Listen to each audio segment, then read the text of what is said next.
Today's idiom, my lovelies, is going at it, hammer and tongs. Going at it, hammer and tongs. Sounds like you're in a workshop.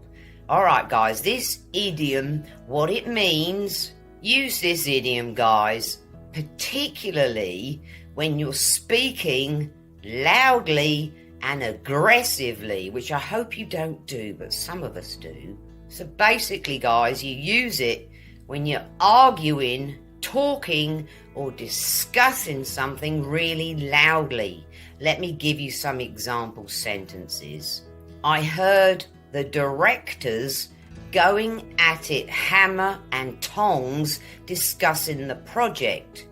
I heard the directors going at it hammer and tongs discussing the project, meaning they were probably arguing. One more example.